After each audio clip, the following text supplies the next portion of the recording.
Innal hamdalillah, segala puji dan puja kehadirat Allah Subhanahu wa taala.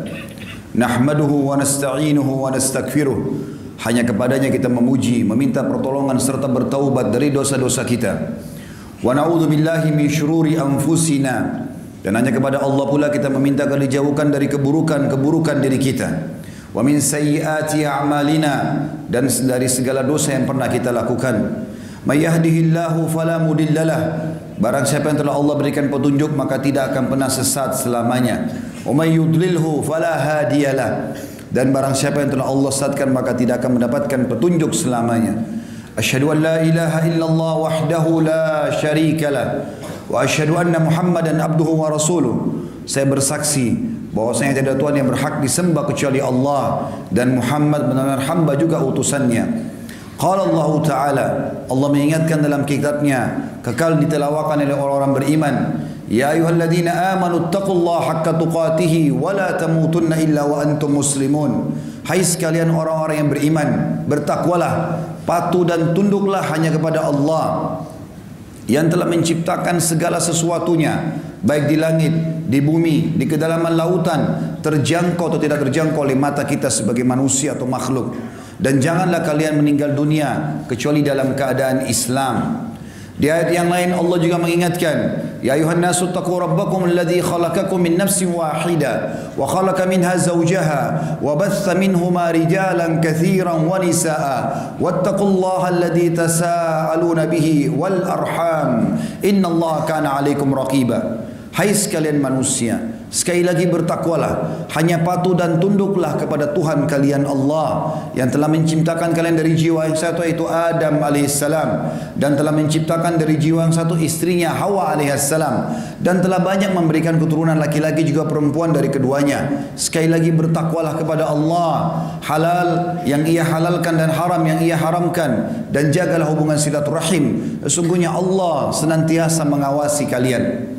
Di ayat yang ketiga, qala Allah Ta'ala, Allah telah mengingatkan, ya ayyuhalladzina amanu taqullaha wa qulu qawlan sadida yuslih lakum a'malakum wa yaghfir lakum dhunubakum wa man yuti'illaha wa rasulahu faqad faza fawzan 'azima. Hai sekalian orang-orang yang beriman, sekali lagi bertakwalah kepada Allah, patuh dan tunduklah kepada Allah, patuhi semua perintahnya, tinggalkan larangannya, kerjakan yang wajib dan sunnah dan tinggalkan yang haram juga makruh, dan ucapkan kalimat yang benar. Niscaya dia akan memperbaiki amal-amal perbuatan kalian, mengampuni dosa-dosa kalian. Barang siapa yang mentaati Allah dan Rasulnya, maka dia telah mendapatkan kemenangan yang besar. Amma ba'd, fa inna asdaqal hadithi kitabullah. Kita tahu sebaik-baik rujukan umat Islam dalam segala lini kehidupan mereka, terutama ibadah, adalah kitabullah Al-Quran. Wa khair hadyu Muhammadin sallallahu alaihi wa sahbihi wasallam. Dan sebaik-baik petunjuk setelah Al-Quran adalah petunjuk Nabi besar Muhammad sallallahu alaihi wa sahbihi wasallam yang dikenal dengan as-sunnah. Wa syarrul umuri muhdatsatuha, dan seburuk-buruk perbuatan terutama dalam ibadah yang tidak punya rujukan dari wahyu Al-Quran dan sunnah. Fa inna kulla muhdatsin bid'ah, semua ibadah yang dibuat-buat adalah perbuatan baru dalam agama. Wa bid'atin dhalalah, dan perbuatan baru itu akan membawa pelakunya pada kesesatan. Wa idalani finnar, dan kesesatan akan membawa pelakunya ke dalam api neraka. Saudaraku si iman, rahimani wa rahimakumullah. Apa yang saya bacakan tadi dikenal dengan khutbah hajah. Baginda Nabi SAW tidak pernah melewatkan momen-momen penting, baik khutbah Jumat, dua khutbah hari raya Adha dan Fitri, dan juga pada saat akan mengirim pasukan atau apa saja momen-momen yang sangat penting, kecuali beliau SAW mengingatkan para sahabat dan kaum muslimin tentang 3 ayat pentingnya patuh kepada Allah Subhanahu wa taala, dan juga agar dalam ibadah dan lini kehidupan mereka kembali kepada Al-Quran dan Sunnah. Pada kesempatan ini saudaraku seiman, kita akan bahas dengan judul hai muslimin, kembalilah kepada Tuhanmu. Kalimat yang selalu kita ucapkan teman-teman sekalian, la ilaha illallah, yang berarti la ma'buda bihaqqin illallah. Tidak ada Tuhan pencipta, pemilik, penguasa, yang menghidupkan, yang mengurus makhluknya, dan yang memusnahkan dan mematikan kecuali Allah. Pada saat nikmat sedang melimpah di diri kita, kesehatan, harta, pasangan hidup, keturunan, udara, air, api, apa saja, maka yang menciptakan kita Allah, yang menciptakan nikmat itu Allah, yang bisa mempertahankan dan menambah hanya Allah. Dan pada saat kita sedang tertimpa musibah dan cobaan, baik itu sakit, terlilit utang, masalah apapun, yang ciptakan kita Allah, yang ciptakan musibah itu Allah, yang bisa memberikan jalan keluar hanya Allah. Allah subhanahu wa ta'ala memerintahkan kita agar bergantung kepadanya. Dan kita sebagai umat Islam wajib memahami bahwasanya dunia ini hanya tempat lewat sementara, bukan menjadi target utama. Kita di sini hanya sekedar menjalankan tugas sebagai khalifah. Ayah kita Adam alaihissalam pada saat diciptakan, Allah kekalkan dalam Al-Quran surah Al-Baqarah yang diikrarkan kepada para malaikat. A'udzubillahi minasyaitonir rajim. Inni ja'ilun fil ardi khalifah. Aku akan ciptakan sebentar lagi sosok manusia yang menjadi pemimpin di muka bumi. Tugas kita memakmurkan muka bumi ini. Kita menjalankan apa yang telah Allah perintahkan, meninggalkan apa yang Allah larang. Dan itu dirangkumkan dengan istilah ibadah, yaitu bagaimana kita menjalankan tugas-tugas kita selama di muka bumi ini, dan kita punya kesadaran penuh kita akan kembali kepada Allah subhanahu wa ta'ala. Allah mengingatkan di dalam Al-Quran, kekal ditelawakan oleh orang-orang beriman sampai hari kiamat.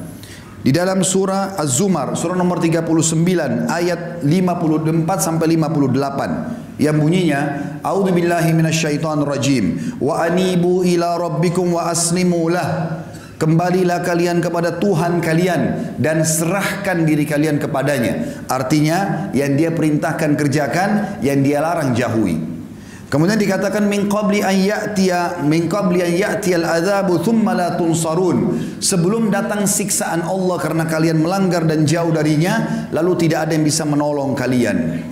Wattabi'u ahsana ma unzila ilaikum min rabbikum, dan ikutilah wahyu yang telah diturunkan oleh Tuhan kalian, dan ikuti yang terbaik yang ada di dalamnya. Min qabli an ya'tiyakumul adzabu baghtatan wa antum la tash'urun. Sebelum datang siksaan Allah kepada kalian secara merata sementara kalian tidak menyadari itu. Bukankah di Indonesia sekarang sedang ditimpa masalah? Ada beberapa wilayah yang tadinya mereka sedang duduk di pinggir pantai, mereka sedang bersantai-santai, mereka ada yang lalai, mereka juga ada yang beribadah sebagiannya. Tetapi orang-orang yang lalai tidak pernah sadar, melihat air yang sangat kecil terus tiba-tiba menjadi tsunami yang besar. Bukankah ada bangunan-bangunan yang tadinya dibanggakan oleh orang yang kemudian rata dengan tanah? Bukankah tadinya ada orang sehat berdiri kemudian disedot ke dalam tanah dan akhirnya meninggal dunia? Bukankah jalan-jalan yang selama ini dibanggakan kemudian rubuh, jembatan yang mewah lalu rubuh? Dan Allah mengatakan, lihatlah bagaimana kami menghancurkan negeri-negeri yang kami tinggalkan tembok-temboknya rubuh dengan atap-atapnya dan tidak ada yang menolong mereka.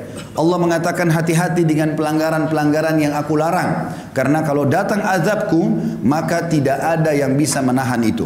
Lalu di ayat selanjutnya Allah mengatakan, antakula nafsun ya hasrata ala ma faradtu fi jambillah wa in kuntu laminas sakhirin. Dan jangan tunggu kalian menjadi sosok orang yang nanti pada saat sudah melihat siksaan Allah pada hari kiamat, sudah melihat siksaan Allah datang kepadanya secara pribadi, baru dia mengatakan, betapa ruginya aku, sesungguhnya aku selalu mengurangi hak-hak Allah dan termasuk aku orang-orang yang bodoh.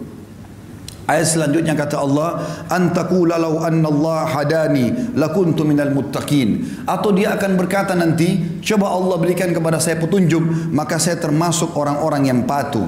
Au taqula hina taral adzab law anna li karratan fa akuna minal muhsinin. Atau pada saat dia melihat azab, dia baru mengatakan, andai saja aku masih punya peluang, aku akan menjadi orang-orang yang baik. Saudaraku seiman, menjadi orang yang patuh kepada Allah adalah kenikmatan. Duduk di masjid seperti ini mendengarkan khutbah sebuah kenikmatan, salat sebuah kenikmatan, sedekah bantu orang lain sebuah kenikmatan, bakti dengan orang tua kenikmatan. Apa saja ibadah yang Allah perintahkan memiliki kenikmatan. Hanya orang-orang bodoh saja menganggap itu sebuah beban.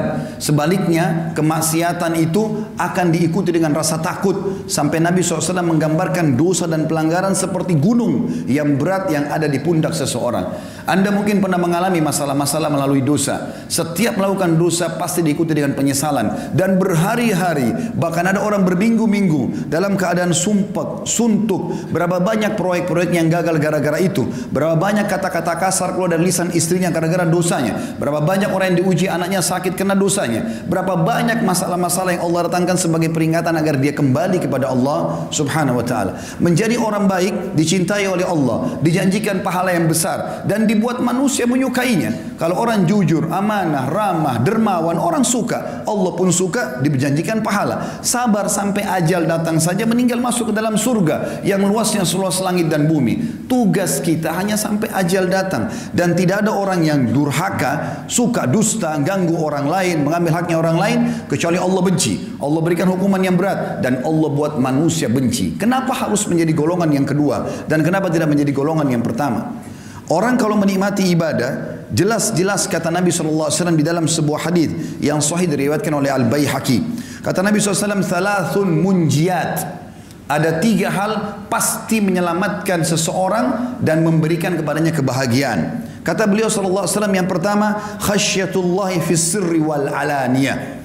Selalu khusyuk, tunduk, patuh kepada Allah, baik terang-terangan di keramaian atau lagi sendirian. Yang kedua, wal qasdu fil ghina wal faqr. Selalu ekonomis pada saat dia sedang kaya ataupun dia sedang miskin. Dia mengeluarkan sesuai dengan kebutuhannya dan bukan keinginannya. Kita dianjurkan dalam Islam menikmati apa yang ada, tapi kata kuncinya halal dan secukupnya. Tidak boleh tabdzir. Allah tidak suka dengan orang-orang yang musrif atau orang-orang yang suka berlebihan. Innallaha la yuhibbul musrifin.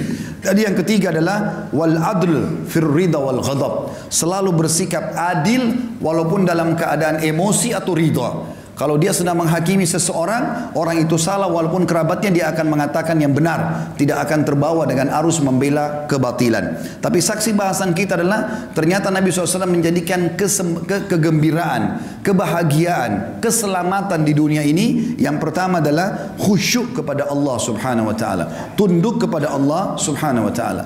Dunia ini teman-teman disuruh oleh Allah subhanahu wa ta'ala kita lalui, tapi sebatas ditunggangi untuk menuju ke akhirat. Berapa banyak orang-orang sebelum kita yang lebih tampan dari kita, lebih kekar tubuhnya, lebih putih kulitnya, lebih kaya hartanya, lebih banyak keturunannya, lebih mewah rumahnya, dan segala macam hal, tapi sekarang mereka sudah berbaur dengan tanah. Dan saya dan anda semua sedang menuju ke sana.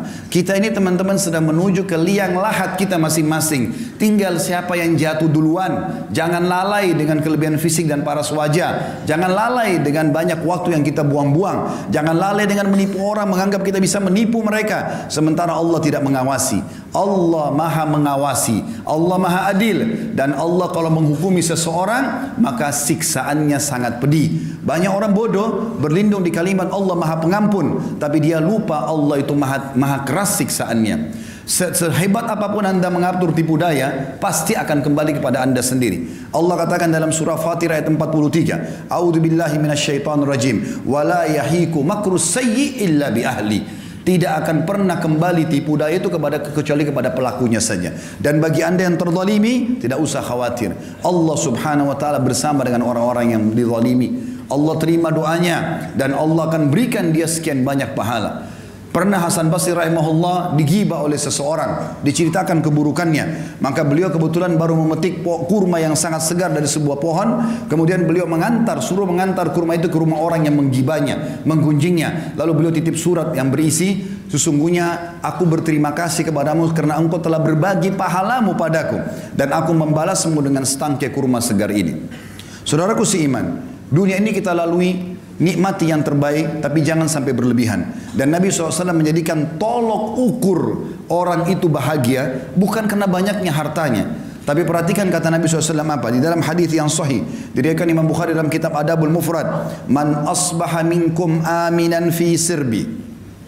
Siapa yang tiba pagi hari dalam kondisi jiwanya tenang, mu'afan fi jasadi, jasadnya sehat, indahu qutu yaumi, dia punya makanan yang dia bisa makan untuk hari itu, faka'annama hizat lahu dunya, ketahuilah dunia telah dia kuasai. Jadi di sini pola ukurnya adalah bukan hal-hal yang lain. Bagi teman-teman pedagang, Orang-orang yang sibuk mengumpulkan hartanya, cari yang halal. Jujurlah teman-teman sekalian, tidak dikejar, tidak mengejar soal kuantitasnya, jumlahnya, tapi kualitasnya. Harta yang kita kumpulkan itu akan menjadi penolong bagi kita di akhirat atau justru menjadi kecelakaan bagi kita. Kata Nabi SAW, Allah berfirman dalam hadis Qudsi, diriwayatkan Imam Ahmad Tirmidzi dengan sanad sahih, Ya ibna Adam, tafarraq li ibadati amla sadraka ginan wa asuddu fakrak. Wahai anak Adam, kata Allah SWT, ini hadis sahih. Kata Allah SWT, wahai anak Adam, lowongkan waktumu untuk beribadah kepadaku. Biar kau lagi dagang, lagi meeting, lagi buat apa saja, azan tinggalkan semua. Lowongkan waktu ibadah kepadaku, aku akan penuhi dadamu dengan sifat kekayaan. Kau akan selalu merasa cukup dan aku akan tolak kefakiran darimu. Wa illa taf'al, kalau kau tidak mau lakukan itu, mala'tu yadaika syughla, aku akan sibukkan tanganmu dengan banyak kegiatan. Walam asuddu faqrak, dan aku tetap akan membiarkan kefakiran ada di hadapanmu. Juga dalam sabda Nabi SAW yang lain, riwayat Imam Ahmad dan juga Ibnu Majah dengan sanad sahih, kata baginda Nabi SAW, man kanatid dunya hammahum, siapa yang dunia menjadi targetnya, tidak ada urusannya sama halal haram, gak ada urusannya dengan masalah akhirat, farraqallahu alaihi amrah, Allah akan sibukkan dia dengan perkara-perkara, tidak selesai-selesai, ini gak selesai, itu gak selesai, semuanya jadi masalah buat dia. Wa ja'ala faqrahu baina ainai, Allah jadikan kefakiran di depan matanya, biar mobilnya mewah, rumahnya mewah, segala macam ada, tetap dia merasa tidak pernah puas. Walam ya'tihi minad dunya illa ma kutibalah, dan tidak akan sampai kepadanya urusan dunia ini kecuali yang sudah dicatatkan baginya. Wa man kanatil akhirah niyatuhu, siapa yang akhirat menjadi niatnya, targetnya, dunia dia tunggangi untuk ke sana, setiap kali dia membantu orang targetnya untuk akhirat, dia melakukan ketaatan apa saja semuanya untuk akhirat. Jama'allahu amrah, Allah akan selesaikan urusan-urusannya. Wa ja'ala ginahu fi qalbihi, dan Allah jadikan kaya di dalam hatinya sehingga selalu dia merasa puas. Wa atathu dunya wa hiya ragima, dan orang seperti ini dunia akan datang mengejarnya dalam kondisi terhina. Dalam pepatah dikatakan, siapa yang kejar akhirat, dunianya akan ikut, dan siapa yang mengejar dunia, akhiratnya akan luput. Saudaraku seiman, Nabi SAW juga mengingatkan kepada kita, Yaqulu ibn Adam, dalam hadis sahih riwayat Imam Muslim, anak Adam banyak berkata, mali, mali, hartaku, hartaku, kapan proyekku bisa tembus, kapan aku begini, dari proyek ini ke proyek itu, tanpa memikirkan mana halal haramnya. Wahallaka ya ibn Adam min malik, apakah kau sadar hai anak Adam, kata Nabi SAW, sesungguhnya hartamu illa ma akalta fa'afnait, sesungguhnya hanya dalam bentuk makanan lalu akan habis. Au labista fa'ablait, atau kau beli pakaian lalu kemudian punah juga. Au tasaddaqta fa'amdait, atau kalau kau cerdas kau akan sedekahkan maka beruntunglah kamu. Ali bin Abi Thalib mengingatkan kepada kita dalam riwayat Bukhari, beliau mengatakan irtahalatid dunya mudbirah, ketahuilah dunia sudah meninggalkan kita, umurnya dunia makin sedikit. Sudah banyak orang sebelum kita meninggal dunia yang jauh lebih hebat daripada kita, lebih banyak idenya, lebih banyak keturunannya, sebagaimana saya katakan tadi. Wartahalatil akhirah muqbilah, dan akhirat sedang menuju kepada kita. Walikulli wahidin minhuma banun, kedua wilayah ini punya anak-anak. Fakunu min abnail akhirah, jadikan diri kalian anak-anak akhirat. Wala takunu min abnaid dunya, dan jangan kalian tinggal menjadi anak-anak dunia. Fa innal yawma amalun wala hisab, karena hari ini di dunia bisa bebas beramal tapi belum ada hisabnya. Wa gadan hisabun bila amal, tapi besok di akhirat akan ada hisab, tidak ada lagi kesempatan untuk beramal. Saudaraku seiman, di dalam hadis yang lain juga Nabi SAW mengatakan, kun fid dunya ka'annaka gharibun aw abiru sabil, jadikan dirimu di dunia ini seperti orang yang asing atau hanya sekedar lewat saja. Dalam riwayat lain, wa'udda nafsaka min ahlil kubur, dan selalu siapkan dirimu untuk menjadi penghuni kubur. Wa qala Ibnu Umar radhiyallahu anhuma, dan Abdullah bin Umar berkata dalam riwayat yang sama bersambung menanggapi hadis Nabi SAW, riwayat Bukhari, idza amsayta fala tantadhirus sabah, kalau kau tiba sore hari jangan tunggu pagi hari. Wa idza asbahta fala tantadhirul masa, kalau kau tiba pagi hari jangan tunggu sore hari. Wa khudh min sihhatika limaradik, maksimalkan masa sehatmu sebelum kamu sakit. Wa min hayatika limautik, dan selama hidupmu untuk persiapan matimu. Juga dalam hadis yang lain, Kata Nabi SAW, mali walid dunya. Untuk apa saya mengejar-mengejar dunia ini berlebihan? Ma'ana wad dunya, perumpamaan aku dengan dunia, kata Nabi SAW, innama mathali wa mathalud dunya kamathali rakibin dhalla tahta syajaratin thumma raha wa tarakaha. Sesungguhnya perumpamaan aku dengan dunia ini seperti seorang musafir yang kebetulan penat, capek, lalu kemudian dia pun duduk di sebuah pohon atau duduk di sebuah pohon, kemudian dia akan pergi meninggalkan tempat tersebut. Allah juga mengingatkan dalam Al-Quran, teman-teman, dan diberikan perumpamaan kehidupan dunia ini tempat berlalu saja. Ibaratnya, ini bahasa saya, kalau kita seperti lagi safar dari Jakarta ke Surabaya naik bus, maka bus-bus itu mampir di rest area, di tempat istirahat. Maka ada orang yang cerdas, dia mampir sebentar lalu kemudian dia naik bus untuk melanjutkan ke tempat tujuannya. Tapi ada orang yang konyol, dia sengaja tinggal di situ, dia tidak ikut dengan busnya, maka terbengkalailah dia gara-gara tidak ikut dengan tunggangannya. Allah mengatakan tentang dunia ini, a'udzubillahi minasyaitonir rajim, dalam surah Al-Hadid ayat 20. Renungi baik-baik. I'lamu annamal hayatud dunya la'ibun wa lahwun wa zinatun wa tafakhurun bainakum wa takathurun fil amwali wal aulad. Ketahuilah, dunia ini yang kalian lalui, yang aku sedang tempatkan kalian, kata Allah, yang kalian lahir di muka bumi ini semua sudah ada fasilitasnya, adalah hanya seperti kehidupan bermain-main saja dan perhiasan, serta orang berbangga-bangga, manusia berbangga di antara mereka tentang banyaknya harta dan anak-anak. Kamathali gaithin a'jabal kuffara nabatu. Perumpamannya seperti para petani-petani yang seperti orang-orang petani yang bangga, atau orang-orang kafir yang bangga dengan air hujan yang turun, kemudian tumbuh tumbuhan itu. Thumma yahiju fatarahu musfarra. Kemudian mulailah masak atau matang, ya, buah-buahan tersebut. Thumma yakunu hutama. Kemudian tiba-tiba kami binasakan. Wa fil akhirati adzabun syadidun wa maghfiratun minallahi wa ridwan. Dan ketahuilah, kalian akan menghadapi kehidupan akhirat. Ada azab yang pedih di sana. Bagi orang-orang yang lalai di dunia, terus menerus dalam kemaksiatannya, ada di situ azab yang pedih. Dan ada pengampunan dari Allah bagi orang-orang yang patuh serta kasih sayangnya. Wa mal hayatud dunya illa mata'ul ghurur. Dunia ini hanya kehidupan yang menipu saja. Di dalam surah Yunus juga Allah berfirman, surah nomor 10 ayat 24. A'udzubillahi minasyaitonir rajim. Innama mathalul hayatid dunya kama'in anzalnahu minas sama'i fakhtalata bihi nabatul ard. Perumpamaan dunia ini seperti air hujan yang kami turunkan dari langit, lalu kemudian dia menimpa bumi. Lalu keluarlah tumbuh-tumbuhan dari bumi itu. Mimma ya'kulun nasu wal an'amu hatta idza akhadatil ardu zukhrufaha wa zayyanat wa dhanna ahluha annahum qadiruna 'alayha ataha amruna laylan aw nahara faj'alna hasidan ka'an lam taghna bil ams kadzalika nufassilul ayati liqaumin yatafakkarun. Perumpamaannya tadi seperti air hujan yang turun dari langit, kemudian tumbuhlah, menimpa bumi, lalu tumbuhlah tumbuh-tumbuhan yang dimakan oleh manusia dan juga hewan-hewan. Dan pada saat bumi itu sudah mulai menghijau, kemudian sudah keluar semuanya dan terhiasilah bumi ini, dan mereka mengira mereka bisa menikmatinya, tiba-tiba datanglah urusan kami menghancurkan semua itu baik di malam dan siang hari. Maka jadilah dia seperti tidak ada sebelumnya. Begitulah, ya, begitulah kami merincikan ayat-ayat kami bagi kaum yang mau berfikir. Sebagai penutup, teman-teman sekalian, kita sedang menuju ke akhirat. Dan dunia ini kita boleh nikmatin.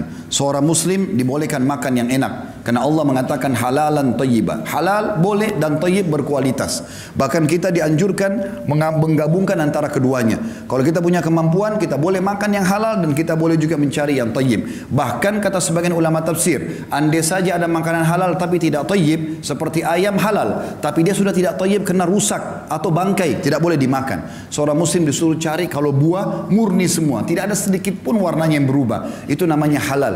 Allah SWT suruh kita nikmati.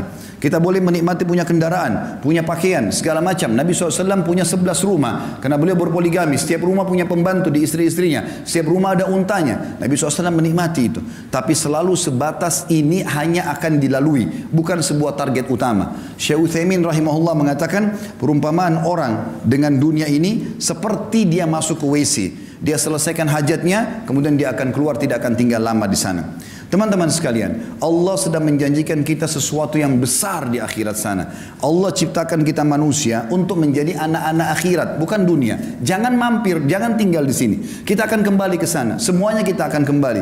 Kalau di dunia ini Anda pernah makan makanan enak, minum yang enak, pakai pakaian yang bagus, lalu mungkin Anda pernah melihat pemandangan yang indah, maka atau mungkin pernah melihat badan atau fisik yang sempurna, paras wajah yang tampan, apa saja kira-kira yang kira-kira membuat orang kagum di dunia, maka perhatikan apa kata Nabi SAW. Perhatikan semua itu teman-teman. Bayangkan sesuatu yang paling besar yang pernah Anda lihat. Orang yang sangat tampan, orang yang sangat cantik, orang yang sangat sempurna secara fisik, kaya raya, punya mobil mewah, rumahnya mewah, segala macam. Bayangkan itu dengan pertemukan dengan sabda Nabi SAW. Beliau mengatakan apa? Tentang target kita di sana, akhirat. Wallahi kata Nabi dalam hadis riwayat Muslim, demi Allah, Nabi enggak pernah sumpah kecuali penting sekali. Beliau mengatakan wallahi mad dunya fil akhirah illa mathalu ma yaj'al ahadukum isba'u hadhihi fil yammi falyandur bima yarja. Demi Allah, perumpamaan dunia dibandingkan akhirat hanya seperti seseorang di antara kalian meletakkan jari telunjuknya ke lautan kemudian diangkat sama dia. Maka lihat apa yang ikut dengan tangannya. Di dalam hadis yang lain kata Nabi SAW pernah melewati pasar, lalu ada bangkai kambing. Kebetulan kambing ini bangkainya kecil, kambingnya kecil dan jadi bangkai. Kemudian kupingnya kecil juga dan agak sobek. Jadi sudah bau, kecil, badannya kurus, telinganya juga sobek. Lalu Nabi SAW pegang kuping kambing itu, bangkai lalu diangkat. Kata Nabi SAW kepada para sahabat, siapa yang mau beli ini? Kata para sahabat, ya Rasulullah, jangankan dia sudah jadi bangkai, hidup saja tidak ada yang mau. Sempat dalam riwayat kata Nabi SAW, siapa yang mau beli ini dengan sedirham, biaya yang sangat kecil. Kata para sahabat, ya Rasulullah, tidak ada yang mau. Artinya jangankan dia jadi bangkai, hidup pun kalau kecil, kurus, kupingnya robek, nggak ada yang mau. Kata Nabi SAW, siapa yang mau saya kasih gratis? Kata para sahabat, sama ya Rasulullah, tidak ada yang mau. Kata Nabi SAW, perhatikan wasiat beliau ingin sampaikan kepada kita pesan ini.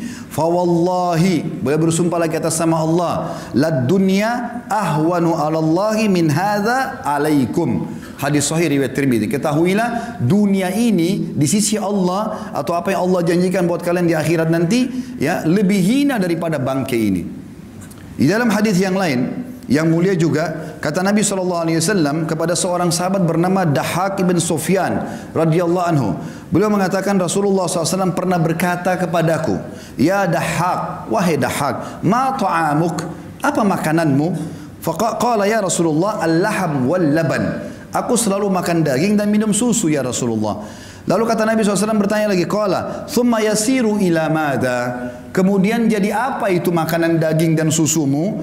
Qala ila ma qad alimta.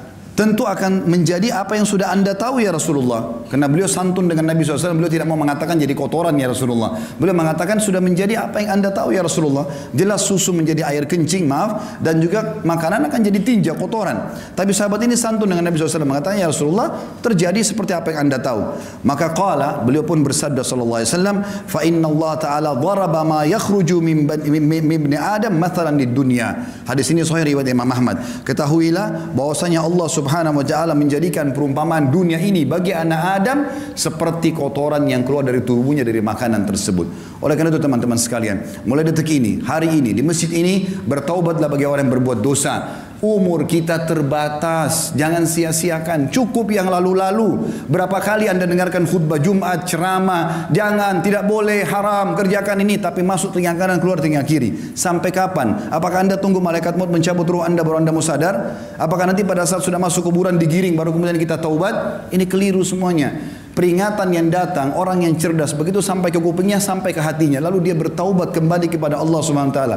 Kembali kepada Allah sebuah keindahan, taubat dari kesalahan. Kalau dulu kita sudah beramal saleh bersyukur, sekarang kita kerja yang terbaik. Kata Hasan Basri rahimahullah sebagai penutup, hai anak Adam, kau hanya seperti bilangan saja. Setiap tiba pagi hari, hilang satu bilanganmu. Maka kita makin dekat dengan kuburan kita. Ingat, pada saat kita meninggal teman-teman sekalian, tidak ada yang ikut dengan kita kecuali amal kita. Hadis Nabi SAW yang berbunyi, kalau anak Adam meninggal dunia, dalam hadis Bukhari Muslim, anak Adam meninggal dunia akan ikut ke kuburan 3. keluarganya, hartanya dan amalnya, dan akan pulang dua, hartanya dan keluarganya akan pulang. Secinta-cinta suami Anda kepada Anda, cinta-cinta anak kita kepada kita sebagai orang tua, tetap saja mereka tidak akan nginap di kuburan. 1 jam maksimal mereka tunggu di liang lahat, selebihnya mereka akan pulang. Istri kita bisa menikah sama orang lain, anak-anak kita akan sibuk dengan aktivitasnya, teman-teman kita cuma tetesin air mata sebentar lalu kemudian mereka kepada aktivitasnya kembali. Mobil mewah kita hanya bisa parkir di pagar kuburan. Dan yang tinggal, kata Nabi SAW, setelah pulang keluarga dan hartanya, tinggal bersama amalnya. Sholat yang selama ini kita kerjakan hanya buru-buru, sedekah yang selalu keluarnya cuma 1.000-2.000 rupiah, selalu perhitungan ini dan itu, selalu bermaksiat tidak sempat taubat, itu yang tinggal bersama kita. Dan ini berbahaya. Kalau kita tidak tentukan mulai sekarang, maka sampai kapan? Allahu a'lam. Aku lu qauli hada, saya sudah mengucapkan perkataan saya ini, wa astaghfirullah li wa lakum, dan saya beristighfar kepada Allah dan mengajak jemaah istighfar kepada Allah. Fastaghfiruhu innahu huwal ghafurur rahim. Beristighfar dan bertobatlah kepada Allah, sungguh Dia Maha menerima taubat hamba-hambanya. Allahumma anta rabbi la ilaha illa anta khalaqtani wa ana 'abduka wa ana 'ala ahdika lima sanat abu'u laka bi ni'matika 'alayya. Alhamdulillah wassalatu wassalamu ala Rasulillah. Segala puji dan puja kehadirat Allah Subhanahu wa taala, juga salawat dan taslim kepada Nabi besar Muhammad sallallahu alaihi wasallam. Sebelum kita berdoa teman-teman sekalian, semua kita yang hadir di sini pasti akan mempertanggungjawabkan amalnya, dan semua orang, bukan cuma kita, para nabi-nabi melalui cobaan. Semua kita pasti akan ditipu oleh orang dan itu pasti terjadi. Semua kita akan digibah, difitnah, diambil hak kita. Itu cobaan dunia. Nabi SAW sudah ajarkan cara melaluinya. Sabar, dan kita yakin kalau dia tidak minta maaf, tidak kembalikan, kita akan panen di akhirat nanti. Maka sibukkan diri kita dengan amal kita sendiri. Beramal dan terus beramal, karena itu manfaatnya buat kita. Hari Jumat adalah hari yang mulia. Ada 2 buah hadis Nabi SAW yang memastikan akan diterima doa. Pertama, riwayat Imam Muslim, kata Nabi SAW, hari Jumat tidak ada seorang muslim berdoa kecuali diijabah, dan kejarlah doa itu pada saat imam atau khatib sedang duduk di khutbah kedua sampai diiqamahkan solat. Makanya semua khatib yang faham ini pasti akan berdoa di khutbah kedua. Yang kedua, hadis riwayat Nasai dan juga hadis sahih, kata Nabi SAW, Jumat 12 waktu atau 12 jam kalau kita sekarang, dari subuh sampai maghrib itu waktunya. Tidak ada seorang muslim yang berdoa di 12 waktu itu kecuali Allah ijabah, dan maksimalkan selepas asar sampai terbenam matahari. Maka jangan sia-siakan 2 waktu yang mulia ini. Sekarang kita hadirkan hadirat fikiran kita berdoa kepada Allah Subhanahu wa taala, dan juga sebentar habis asar sampai menjelang maghrib maksimalkan hajat Anda kepada Allah Subhanahu wa taala, dan minta sesuatu yang besar, yaitu masuk ke dalam surga dan selamat dari api neraka serta dimaafkan semua dosa-dosa kita.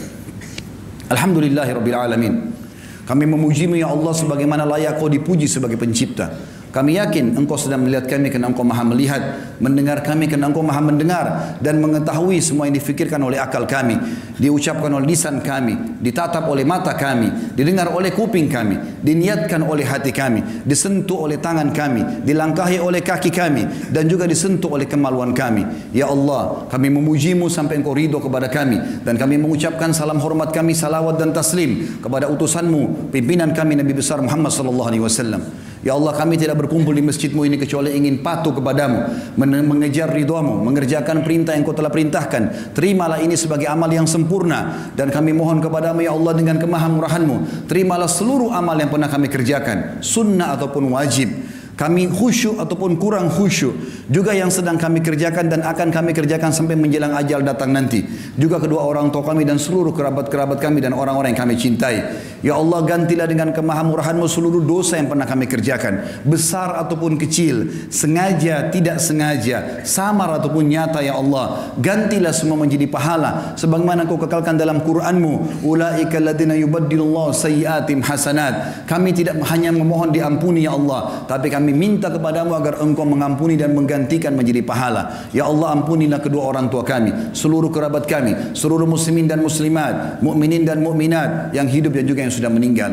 Ya Allah, jadikan negara kami Indonesia negara yang aman, tentram, damai, seluruh umat Islam di bawah naungan ukhuwah Islamiyah, dan angkat perselisihan di antara mereka, dan dalam ibadah kembalikan kami kepada Al-Quran dan Sunnah. Karuniakan kami pemimpin-pemimpin muslim yang adil, yang baik, yang kembali kepada agama-Mu, yang menyebarkan Nyebarkan kemakmuran di tengah-tengah kami. Kami hanya berharap supaya perut kami tidak lapar. Keamanan ada di tengah-tengah kami. Karuniakanlah kami pemimpin yang bisa memandu kami ke sana. Ya Allah, kalau selama ini yang menghambat kami mendapatkan pemimpin yang baik adalah dosa-dosa kami, maka maafkanlah ya Allah. Dan ya Allah, jadikanlah negeri-negeri atau tempat-tempat yang sedang Engkau uji, termasuk di negara kami ya Allah, di Lombok, di Palu dan tempat-tempat lain, sebagai pelajaran bagi umat Islam agar mereka kembali ke agamamu. Dan terimalah orang-orang yang sudah meninggal sebagai syuhadamu.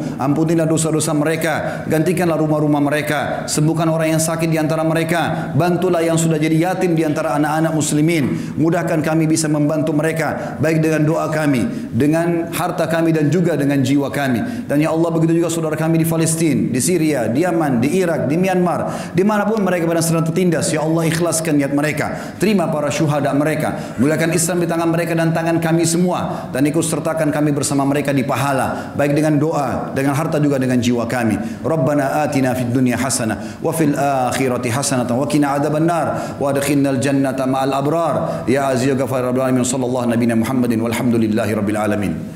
Inna Allah ya'mur bil adli wal ihsan. Sadarilah saudaraku seiman, Allah selalu menyuruh kita berbuat kebaikan dan kepatuhan. Wa yanha 'anil fahsya'i wal munkari wal baghi.